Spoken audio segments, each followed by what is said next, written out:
Olá, meu nome é Nice e sejam bem-vindos a mais um áudio aqui para o canal. E hoje nós teremos o capítulo 5 do livro Forças para Recomeçar.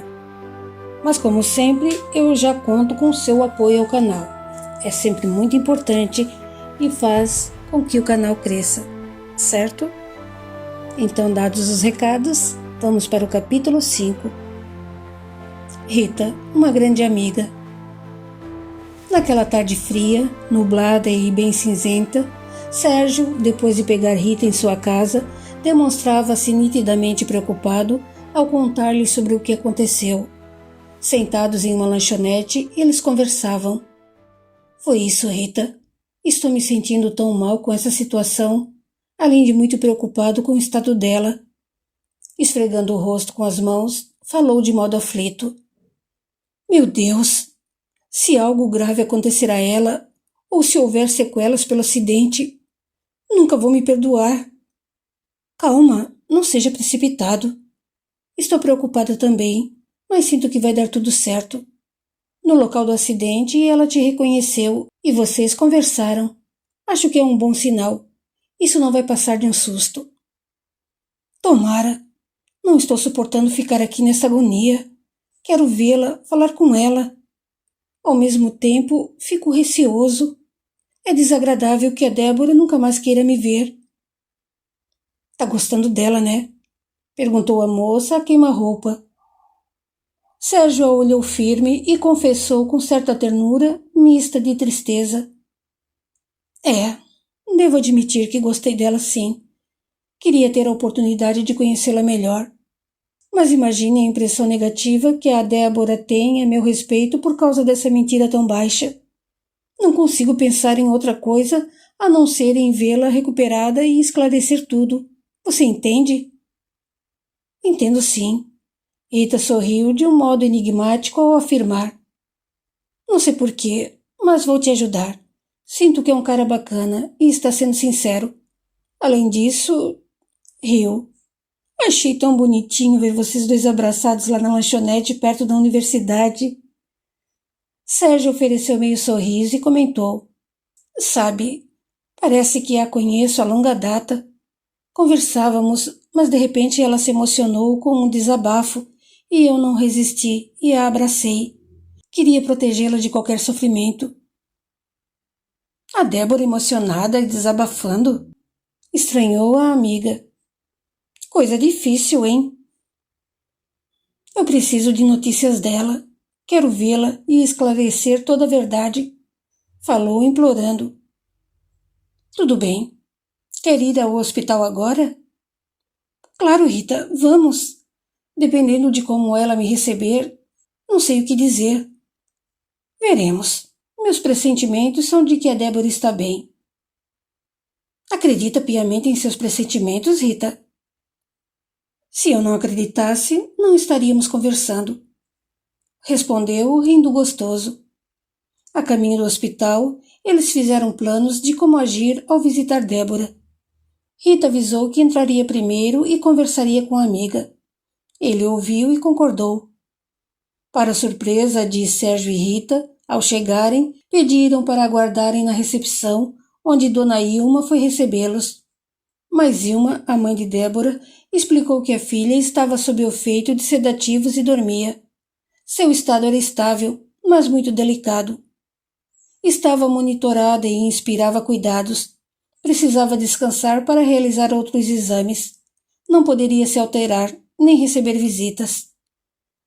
De volta ao carro, ele lhe deu o número do telefone de sua casa e o endereço antes de irem embora. Percebendo a decepção de Sérgio enquanto dirigia, sério e sem falar nada, Rita tentou animá-lo. Ficamos mais aliviados por saber que ela está bem. Não faz ideia de como me sinto. Acho que poderia ter evitado tudo isso. Se eu tivesse contado sobre a ex-namorada, se... Ei, vamos deixar de pensar no que deveria fazer? Vamos agradecer a Deus por ela estar bem. Daremos um jeito nessa situação. Não será fácil. Eu conheço a Débora e sei que ela odeia traição. Mas você não a enganou. Poderemos explicar tudo. Obrigado, Rita. agradeceu, sorrindo pela primeira vez. Sabe, Sérgio, minha opinião é que a Débora está melhor do que a mãe nos disse. Por que acha isso? Pela serenidade no semblante de Dona Ilma. Não reparou? É sim, eu percebi isso. Ela não estaria sorrindo e nos avisando com tanta amabilidade se a filha ainda estivesse num estado tão delicado, inspirando cuidados.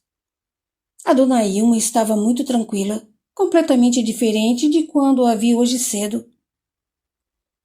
Eu não engoli essa história de a Débora não poder receber visitas.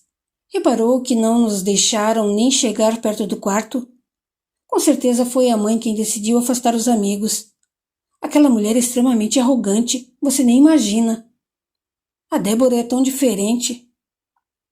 Observando Sérgio cabisbaixo, parecendo ter inúmeros pensamentos inquietantes, ao vê-lo estacionar frente à sua casa, ela comentou: Ei, você está abatido, preocupado e sem dormir há muito tempo. É melhor ir para casa e descansar um pouco. Não sei se vou conseguir dormir, mas estou exausto. Olhando-a, sorriu levemente ao agradecer emocionado. Obrigado, muito obrigado mesmo, Rita. Não precisa agradecer. Tornou sem jeito. Sabe, eu gosto muito da Débora e achei que você é um cara legal. Quando conversamos por telefone, ela não parou de falar de você. Sério? Questionou, iluminando o rosto com um agradável sorriso. Ela gosta de você, Sérgio. Percebi, ou melhor, senti que você gosta muito dela. Ele concordou com um aceno de cabeça e a jovem admitiu. E eu estou torcendo para dar tudo certo, pois minha amiga merece. Conte comigo. Beijando-o no rosto, falou antes de descer do carro. Reze, Sérgio. Lembre-se de Deus. Pode deixar. E ligue para mim se tiver alguma notícia. Despediu-se e ele se foi. Ao estacionar o carro na garagem de sua residência, Sérgio parou pensativo por alguns minutos. Não sentia vontade de entrar. Aquela casa o deixava insatisfeito. Mas não havia alternativa. Precisava dormir, pois estava esgotado. Ficou satisfeito por não encontrar com alguém de sua família e foi direto para o quarto que dividia com Tiago. Sorriu com o canto da boca ao ver o irmão largado sobre a cama, deitado exatamente quando ele saiu, só que dormindo profundamente. Sérgio foi para o banheiro, tomou um banho morno e demorado. Não quis se alimentar. Seu sono era mais forte do que a fome. Foi um alívio quando se deixou cair sobre sua cama, mas não parava de pensar em Débora e em tudo o que aconteceu.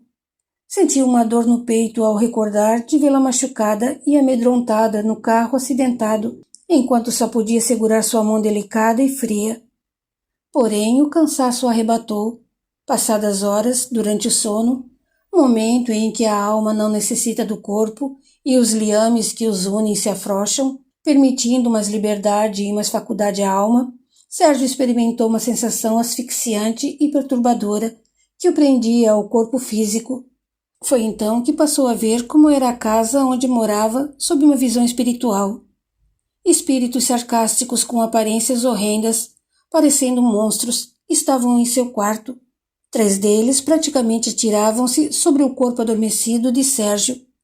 Traziam uma feição distorcida por um sorriso zombeteiro, enquanto agiam como que se esfregando no rapaz, impregnando-o como se o deixasse sujo e, ao mesmo tempo, sugando-lhe as energias corpóreas. Sérgio se debatia, procurava se libertar daquelas mãos asquerosas e imundas que o agarravam. Era algo repugnante e difícil de descrever. Ele sentia como se estivesse acordado, tentava gritar, mas sua voz não saía. Tinha a sensação medonha de algo grudento e pastoso com cheiro fétido, como o de um corpo em estado de putrefação, empastar seu corpo. Faltava-lhe oxigênio nos pulmões, e um medo o dominava de modo impressionante, enquanto lutava para fugir daquele pavor. Olhando para o lado, pôde ver Lúcia, sua irmã desencarnada. O espírito Lúcia apresentava-se com uma aparência sofrida, esfarrapada e aspecto doentio. Ela trazia no rosto o furo feito pelo tiro que a matou, onde de forma escabrosa plasmava-se como que vermes a roerem sua face do mesmo modo como se processou a decomposição de seu corpo de carne no caixão já na sepultura. Perto dela havia um espírito com postura austera, vestes estranhas, parecendo um fardamento militar antigo. Ele não tinha uma aparência normal. Seu rosto era desfigurado e monstruoso, como se houvesse grandes cistos deformados sob uma pele nojosa de aspecto sinistro pelo formato da cabeça bem maior de contorno anormal. Aproximando-se de Sérgio, que estava assombrado e relutava àquela experiência, o espírito se divertiu ao apreciar seu desespero, enquanto Lúcia chorava. Provocando uma manifestação estrondosa e malévola para o rapaz entender, ele aconselhou: não disfarce. Mostre-se como realmente é. Mudou sua aparência agora que está encarnado, mas não pense que isso me impediu de reconhecê-lo. Ao mesmo tempo em que argumentava como se rosnasse, esse espírito se acercava mais de Sérgio. Novamente nos encontramos, só que está em desvantagem. Eu tenho meu exército, você não. Enquanto se debatia, Sérgio tentava falar e gritar, mas não conseguia. A experiência macabra vivida pela alma no estado de sono produzia numerosos efeitos hormonais no organismo, exaltando o corpo físico com aceleração cardíaca, pressão alta e outras estimulações circulatórias e metabólicas pelo fato do corpo ligar-se à alma através dos liames ou fluidos vitais. E por acréscimo de misericórdia, por não conseguir interferir ou ligar-se mentalmente a Sérgio para auxiliá-lo a libertar-se daquela obsessão, o anjo da guarda, ou o mentor do rapaz, conseguiu estimular energias a Tiago, deixando seu sono suave a fim de acordá-lo pelos barulhos e movimentos agitados produzidos pelo irmão. Tiago despertou e, mesmo sonolento, sentou-se ao ver Sérgio se debatendo e tentando murmurar algo. Sem demora, procurou acordá-lo, porém, mesmo acendendo a luz, o outro continuava dormindo agitado. — Ei, acorda, Sérgio! Dizia, balançando-o pelo braço. Com um movimento brusco e inesperado, ele acordou sobressaltando-se. Segurando com força o braço do irmão, sentou-se rápido, ao mesmo tempo em que respirava fundo, como se estivesse sem ar, depois gritou: — Não! Saia daqui! — Calma, solta meu braço! Falou Tiago, assustando-se com a reação do irmão. — Você estava sonhando. Calma aí. Olhando em volta, ainda ofegante, Sérgio perguntou: — Cadê eles? — Não tem mais ninguém aqui. Acho que teve um pesadelo.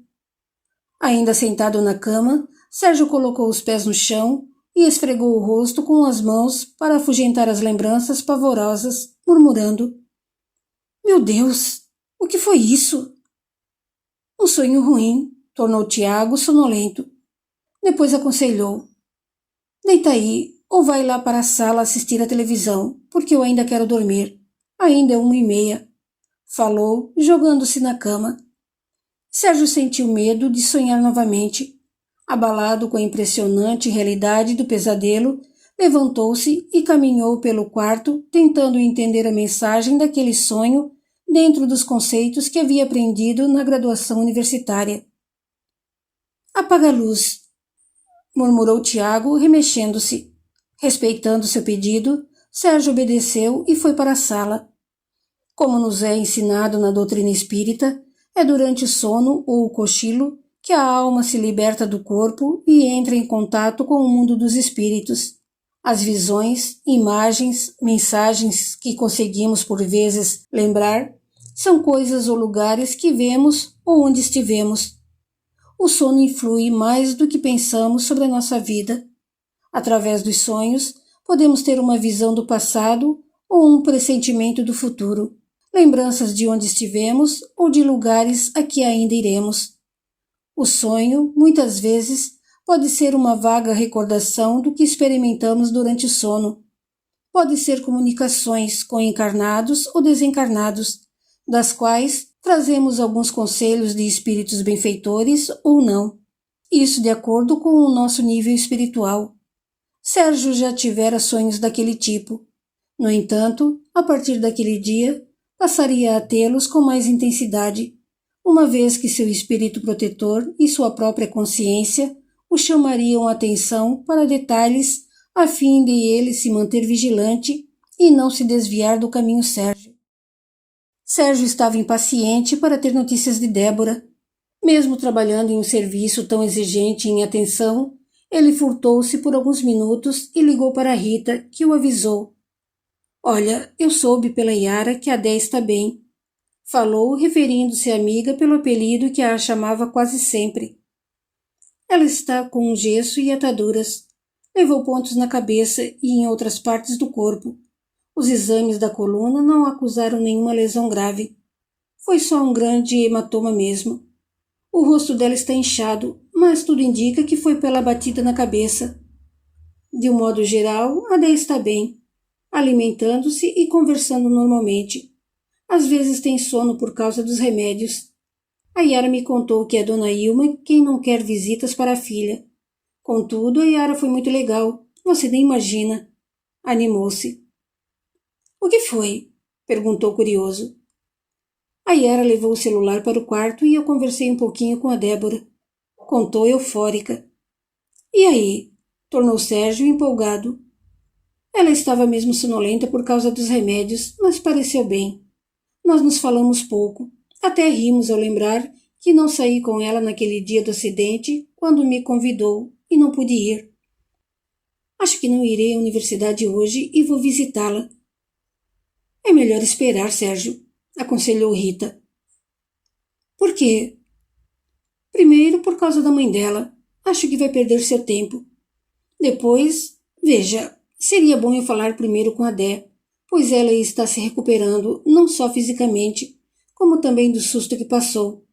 Além disso, ainda deve pensar que você é um crápula, que a enganou. Entende?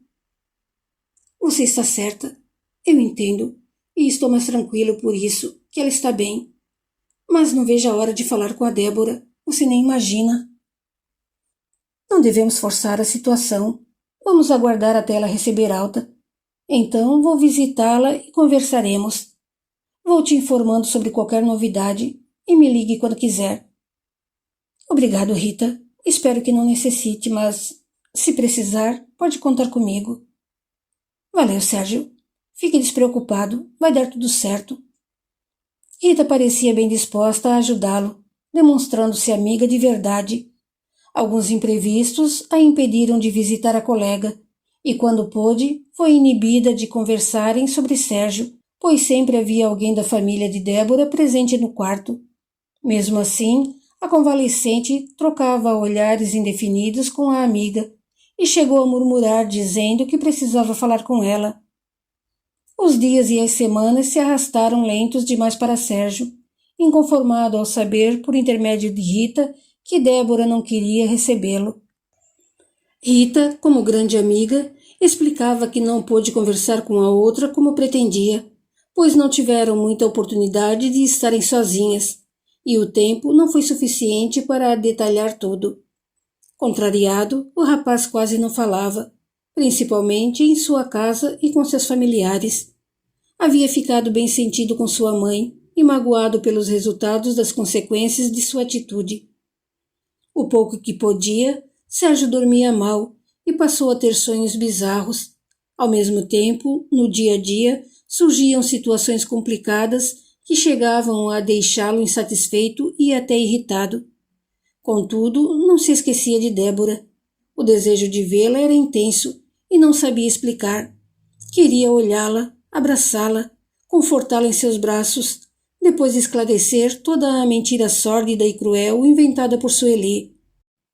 Uma angústia inexplicável parecia cortar seu peito, dilacerando sua alma ao saber que precisaria esperar. Tais sentimentos eram provocados pelo espírito que o atormentava, trazendo sempre o desejo no mal e pronto para aproveitar qualquer oportunidade ou pensamento de Sérgio a fim de desequilibrá-lo e deixá-lo cada vez mais insatisfeito com a vida.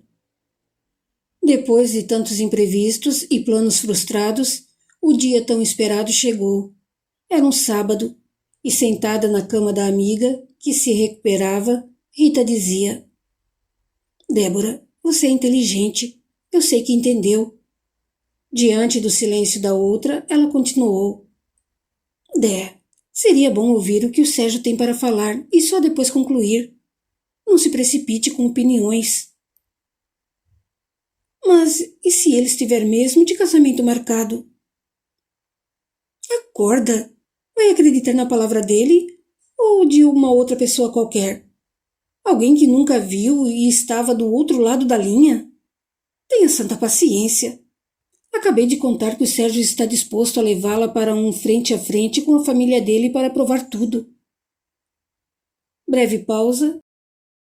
Deveria ver como ele está angustiado, arrasado para dizer a verdade, pois se sente culpado e...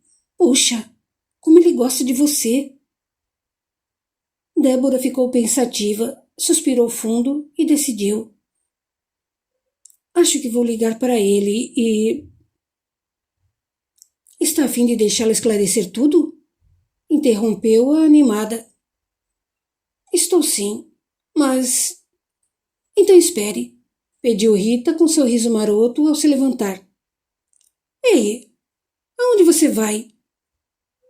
Chamar o Sérgio, avisou, quase saindo do quarto. Ele está aqui? Na minha casa? Não, né? O coitado está esperando no carro, lá na rua. Olhando o relógio, avisou. Esperando há mais de 1h30. Vou chamá-lo. Espere, pediu Débora. Por quê? Eu devo estar horrível. Rita gesticulou com a mão e, sem esperar, virou as costas, deixando a amiga sozinha. Não demorou e retornou na companhia de Sérgio, que cumprimentou os pais de Débora ao entrar, e logo foi levado por Rita até o quarto da moça. Ao ver Débora sentada na cama, ele parou à porta por alguns instantes, temendo qualquer reação, mas criou coragem, aproximou-se, curvou-se, beijou-a no rosto e perguntou com voz tímida. Oi, Débora, como você está? Bem melhor e me recuperando, respondeu com um leve sorriso e um brilho especial no olhar.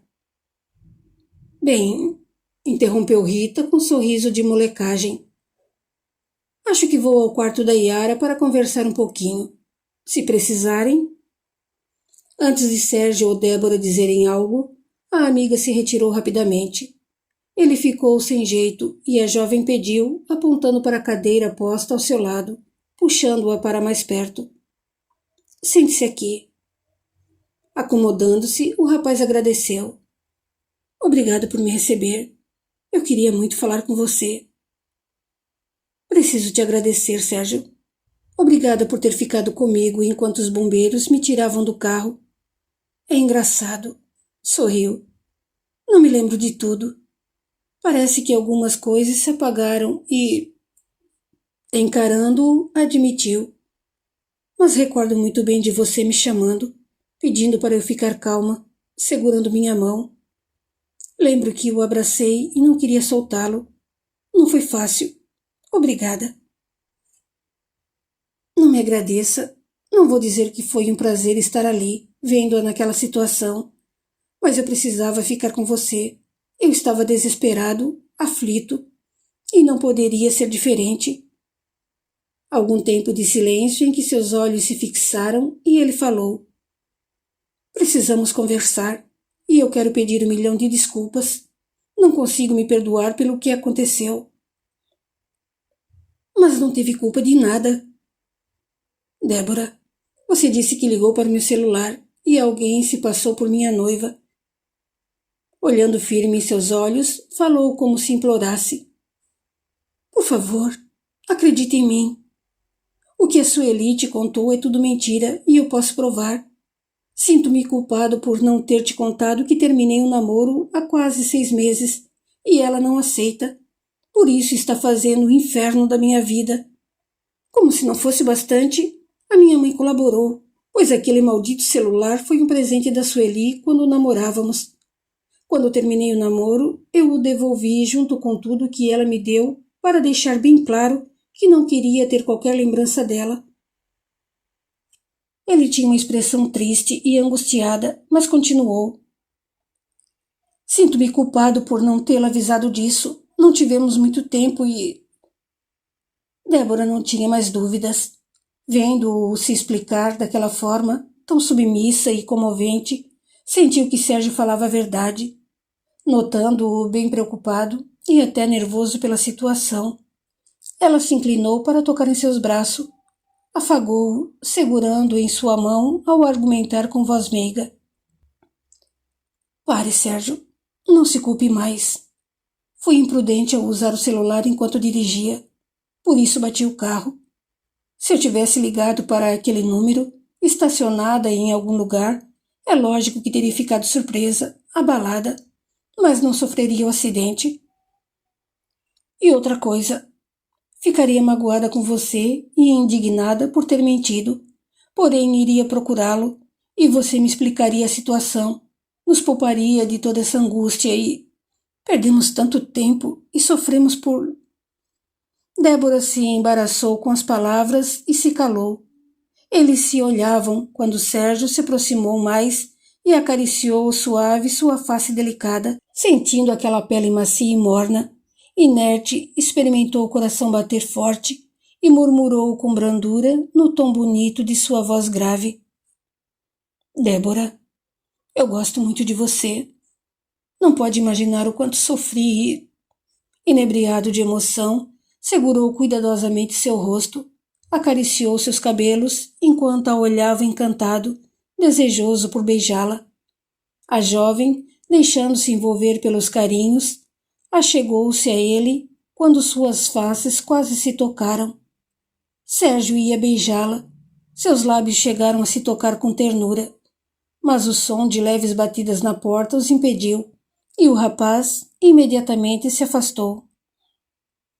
Visitas para Débora, anunciou a voz alegre do senhor Alessio. Ao entrar, teve uma ligeira visão do clima romântico, percebendo algo diferente no comportamento suspeito, talvez assustado, de sua filha e do rapaz. Não disse nada, disfarçando ao avisar. Vejam quem está aqui. Sérgio ficou sem jeito e se levantou ao ver os visitantes entrarem. A princípio, Débora pareceu sem graça, mas alegrou-se ao ver a pequena menina e exclamou. Cris! É você, meu amor! A garotinha se abraçou à jovem enquanto os outros entravam. Elsa, mãe de Cris, aproximou-se, beijou a moça e apresentou-se. Débora, esse é meu marido Lucas. Em seguida explicou. Lucas, essa é a Débora, que encontrou a nossa filha. Prazer em conhecê-la, Débora. Cumprimentou o homem de boa aparência e bem trajado. Logo se justificou. Desculpe-me por não ter vindo antes. Estive viajando a trabalho, mas a Elsa e a Cris sempre me davam notícias suas. Já me recuperei bem, contou Débora. Mamãe, chamou Cris com sua vozinha doce. É o tio da polícia, disse, apontando timidamente para Sérgio. Os pais da garotinha não entenderam e a jovem esclareceu sorrindo. Nossa, Cris, que memória! Virando-se para o casal, apresentou. Esse é o Sérgio. Enquanto o cumprimentavam, ela explicou. Fico impressionada por ela tê-lo reconhecido. Ele é o policial militar e nos levou para a delegacia naquele dia. Pensei que estudassem juntos. Interferiu o senhor Alessio, parecendo insatisfeito. Estudamos sim, afirmou Sérgio. Nós nos conhecemos quando a Débora encontrou a Cris, e naquele mesmo dia descobrimos que cursávamos a mesma universidade. O senhor nada disse. Repentinamente, Breno, tio da garotinha, adentrou o quarto junto de Dona Ilma, dizendo: Surpresa! Gritou alegre, trazendo à frente um belo arranjo de flores frescas. Breno! Alegrou-se Débora. Tudo bem, minha querida? Beijou-a no rosto, abraçando-a por longo tempo. Tudo bem, respondeu a jovem sorrindo. Foi então que começaram a conversar, pois o rapaz sentou-se na cama da moça, tomando-lhe toda a atenção. Atraída pela conversação, Rita chegou ao quarto e foi para um canto junto a Sérgio, isolado por todos. Ele sentiu-se excluído e, com o passar do tempo, Rita o chamou para ir embora. Despediram-se de Débora, que não ficou satisfeita, e dos demais. Eles se foram. Durante o caminho para sua casa, Rita comentou: Hoje vou sair com meu namorado. Temos de ir ao casamento do primo dele. Desculpe-me por não termos ficado mais tempo. Não é só por eu precisar sair, mas achei que aquele pessoal tinha a intenção de fazer uma visita bem demorada. Você me ajudou tanto, Rita. Acha que vou me indispor junto com você? Também percebi que a conversa seria bem duradoura. Vocês dois se entenderam? Quis saber curiosa ao sorrir. Bem, ele riu. Expliquei o que precisava e ela entendeu. Sorrindo de um jeito especial, contou. Quando o clima ficou bem romântico, sabe, quando aquele pessoal chegou.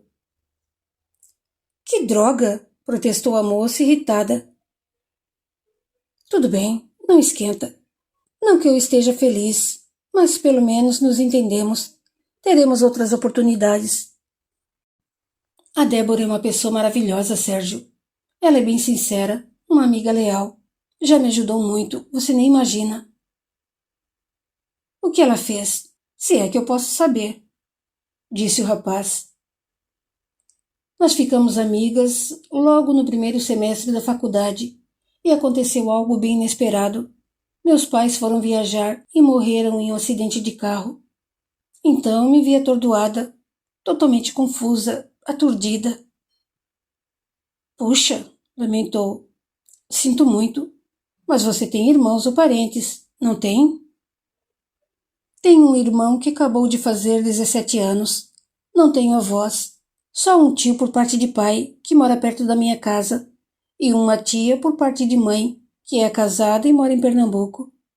Essa tia é uma pessoa excelente, seu marido e filhos também. Eles trabalham muito, têm vários funcionários e quase não vêm a São Paulo. Mas eu não poderia largar tudo aqui e ir morar lá. Vontade não falta, mas preciso terminar a universidade e pensar no futuro do meu irmão. Essa tia, o marido e os filhos são donos de um hotel à beira-mar que fica lotado em qualquer época do ano. É um lugar mágico, maravilhoso, um paraíso. Explicou com um leve sorriso, parecendo de saudade ou de sonho. E o seu tio? Um crápula nojento. Reagiu de imediato. Não gosto de falar dele. Aliás, não quero vê-lo nem pintado de ouro. Pequena pausa e continuou. Quando meus pais faleceram, eu quis deixar a universidade, mas a Débora não deixou. Ela e o meu namorado não me largavam. Ele não tinha muito tempo por causa do trabalho, mas ela, puxa, a Dé me deu a maior força. Eu a considero como uma irmã. Sérgio sorriu agradecido ao afirmar. Posso dizer o mesmo de você. O que tem feito por mim e pela Débora, talvez uma irmã não fizesse. Você tem irmã? Minha irmã faleceu há quase 2 anos, respondeu sem alongar. Sinto muito. É difícil nos separarmos de quem amamos. Pronto, chegamos. Ele exclamou, olhando-a com satisfação. Demonstrando-se grato, falou. Obrigado, Rita. Você foi mais do que uma amiga. Que nada, falou sem jeito. Assim que a Débora se recuperar, sairemos eu, meu namorado Gustavo, você e a Dé para comemorarmos. Será ótimo. Combinado, ele concordou. Rita o abraçou com força, experimentando um sentimento feliz pelo resultado positivo de tudo. Deu-lhe um beijo no rosto e depois dele retribuir da mesma forma, ela o lembrou. Amanhã você telefona para ela. Não se esqueça. Pode deixar, mas não vou esperar até amanhã. Não consigo. Riu. Agora preciso ir. Ainda tenho de me arrumar. Falou, descendo do carro. Bom divertimento. Obrigada, gritou alegre, virando-se e caminhando com seu jeito exclusivo, naturalmente especial, ao menear a longa saia, modelo indiano que combinava com a blusa do mesmo estilo, coberta nas costas por seus longos cabelos, lindamente cacheados, que pareciam um manto negro, esvoaçando com suavidade ao vento brando. Rita era muito bonita e tinha seu estilo próprio de ser, algo que combinava com sua personalidade, graça e vivacidade. Ele sentia o coração mais leve e repleto de esperança. Acompanhando Rita com um olhar, após ela entrar em sua casa, o rapaz sorriu e se foi. Continua no capítulo 6. Até lá!